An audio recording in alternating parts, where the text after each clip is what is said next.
everyone. I'd like to welcome you to my studio today. We're planning to do this outside, but it's May in Nova Scotia and it tends to rain for about 40 days and 40 nights. And I think the Ark is starting to float right now. But anyhow, it's kind of cold outside, it's wet, so we're looking at just explaining to you what I've done to my cruise bike. I got the Cruzbike T50 there last year. It was on a jump starter fund, had some special prices, and I picked one up and really enjoyed the bike. It was a fantastic bike. Just the only problem here in Nova Scotia, we have a lot of hills, and unfortunately I can't get up on some of those hills without having to get off my bike and walking. Coming down on the other side, what a blast. The cruise bike will pick up speed so fast on the downhill.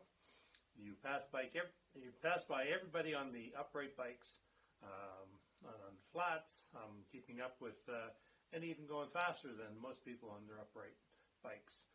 The cruise bike is absolutely wonderful for that. So this year I decided to try getting an e-assist system and putting that onto my cruise bike. And that's what I want to explain to you today, what I did. It's a very simple process. It looks very complicated when you get all this in the box. All the wires, the wheel you got to change, you got to add the battery somewheres. And I just wanted to explain to you that it was very simple. You take your time, start with one item, and start going from there. And within the day, we had the whole project done. And it worked out extremely well. Don't mind my cough. I seem to have a little tickle today, but I'm going to explain what we first did. First of all, the old wheel. Okay, we put on the back of our cruise bike a Bafang 500 watt geared hub motor. Very simple process. It almost fits onto the forks of the cruise bike, but we had to get some special tools, and the special tool is the file. Just a hand file. That's what we needed to get that wheel on. You basically, because of the rounder curve openings on the cruise bike, we had to file away on each side and a little bit on the top, make it a rounder on the top in the slot for the wheel axle to go in, because it's specially designed flat on each side and curved with threads going around on the hub motor. And you don't have the quick release anymore. And you need a 19 millimeter wrench to actually tighten that up. So I recommend probably running out to the hardware store and picking up one, or at least adjustable wrench that will fit that properly. And it's handy to have in your bag if you have a flat tire afterwards. Okay, I want to show you here. This is the hub motor in the back. Okay, basically it's a front wheel hub motor for every other bike, except for your cruise bike, of course, because there's nothing on the back. So we added the 500 gear hub motor. Sitting behind the disc brake, you can barely notice that hub motor. It was very simple, a little bit of filing on each side, and we were able to slide the axle in. I recommend taking the brakes off before you try to slide your wheel on, and then reinstall your brakes. It tends to be a little bit easier. Okay, that was the first item of our procedure of putting the wheel on. When you do order the system, you will get everything coming into the mail very quickly from the people from Bafang, except for the battery. The battery has to come overseas by ship and then by truck. And where I'm on the other side of the coast from China, I'm on the Atlantic coast. So watched my battery come all the way across Canada to Nova Scotia, and before I got it, it was a good month and a bit. before I received my battery. But you got to be patient. You know, you can't rush these things because that's beyond everyone's control. It's due to the government not shipping batteries. But you got everything you can get started with. So we installed our wheel. So next thing was components. We have the 850 E computer on the top. Okay, we slid that on, screwed that onto the handlebars. Of course, we had to take off our mirror and our rubber grip and our gear shift controller, because I put a on this one is a two sprocket wheel up front. So we got that taken off, and then we were able to slide in the new brake handle, which has a wire attached to it to automatically turn off your motor. Okay, very simple to run. Take off the cable out of the old housing and then fit on the new brake gear lever. So that works. And we did that to the other side as well. And on the other side, we added the thumb throttle. Very simple procedure. Just slide it up on the handlebars again with the brake first, and then you adjust everything beforehand, and so keep it sort of just loose until you get the feel of once you're sitting on the seat, you can feel where you want your brakes levers, just as if when you set up your bike the first time. From there, we added our light and our PAS sensor, pedal assist sensor. And in order to do that, we needed two tools. Okay, you needed the crank lever remover. Okay, it screws in, and a extra large Allen key. And I don't know exactly the size of this, but I got one that fits for my bike kit that I got from Walmart. We have a nice little toolbox of bike components that we purchased many years ago from Walmart.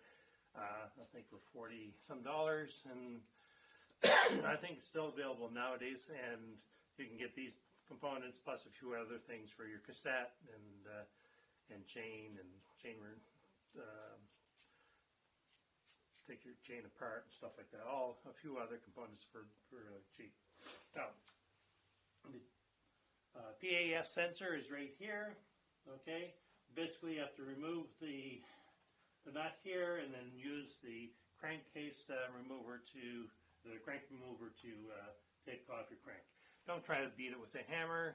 They're stuck on there good. You do need this tool, and just to do it right. Now, if you have a nice bike shop down around the corner, I suggest you say, can you just install this for me real quick?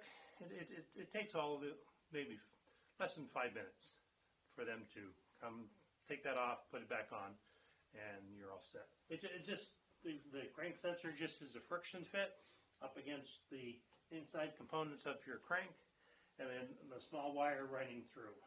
Okay. Now, because we're dealing with a cruise bike and our feet are up high and up front, okay, the wire going from the PAS sensor is not long enough to reach where I have my controller, which is on the back of my seat. So basically, we did a splice of the wire. You can order an extra wire. I think they're $9 or $10 plus shipping, or you can go to your electric store and buy a piece of wire for 50 cents and do it yourself. So whichever you wish to do. I decided for my cruise bike to do it this way. On my other trike, I did it the other way. I ordered the part in, and it took so long, I knew I didn't want to do it again with my cruise bike. But anyhow, we're running the PAS sensor up through and into my wiring harness. My wiring harness is here. This is something you can buy at your local electrical store as well. Otherwise, you have a lot of loose wires running. Okay. Also, we have the light. My system came with a beautiful light that's up front. Basically, a wood block screwed into the side of the holder that's already mounted on your cruise bike. One wood screw to go in there, and a screw with a couple of washers on the light, and the light's sitting there fine, never going to come off, unless wood breaks, of course. But I doubt that. But it's absolutely very, very bright light. I recommend it. What else? Okay, so all the units come with a control unit. With the Bethang, they have a wonderful control box that they have for your controller to go into, so it's watertight and waterproof. I'm going to bring this around here for you to see a little bit better.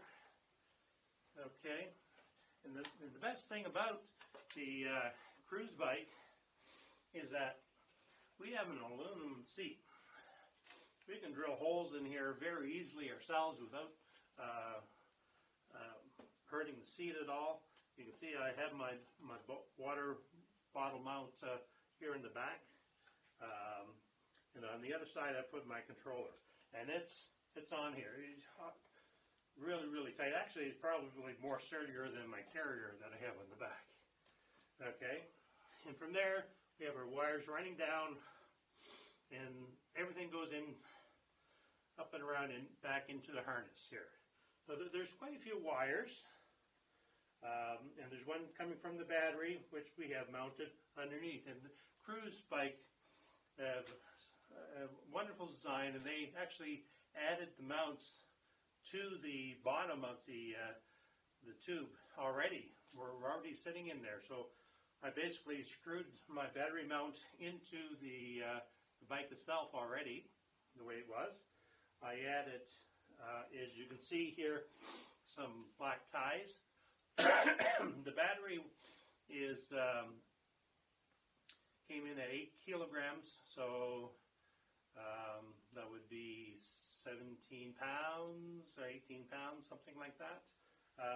Basically, I picked up some tie clips that were rated for 30 pounds, put 2 on them there, and this is as sturdy as possible. I really don't think I'll ever have a problem with my battery dropping off this bike.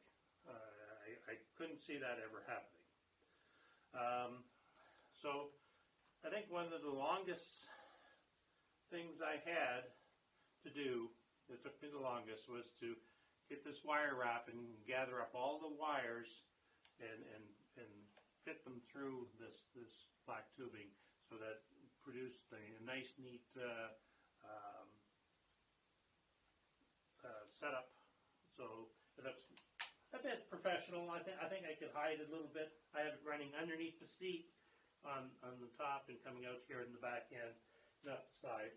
Otherwise, you would have a lot of wires going through here. And the best thing about the harness is this stuff is so hard to cut. I took an X-Acto knife and tried to slice through it. It would not slice the first time. It actually took 3 times, and I had a new blade in my knife as well. So it's very, very tough material. My wires were longer than what I needed for certain ones, so I'm able to double up the wires, fold it around so it comes, a couple of them are folded in, come back, so that I can hide all the wire without having any extra coming out the other ends. So it all fit nicely together at the one point where I joined to the controller box. So let's see, that was basically the whole installation, and really only took, a few hours, maybe 5 hours. I'm a little slow at doing things. I make the measure once and maybe twice and maybe a third time just to make sure, that I got it right. And especially when you were filing the notches out here, I didn't want to go too far. I don't want to be able to put on my old tire if I wanted to.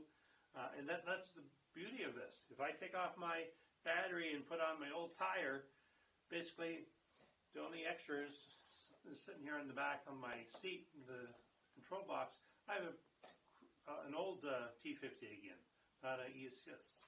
So put the battery on again and my old the motor back on, and then we're back to E-Assist.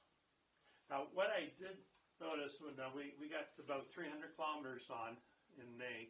I don't know how I managed to do that with the weather that we've been having, but with the 850C controller here, you have 9 levels of assist on with the motor. You can the default is 5, and you can go into the program and actually change it to 9. You can actually set your level of speed on here.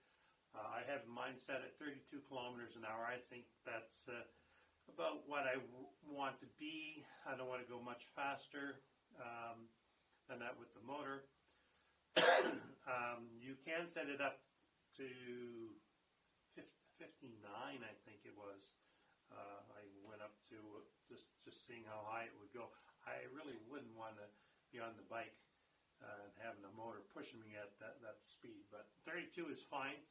I know I can cycle that fast and faster without the motor. But what happens with the pedal assist and with the sensor that we installed in the front, reads that your pedals are moving, okay?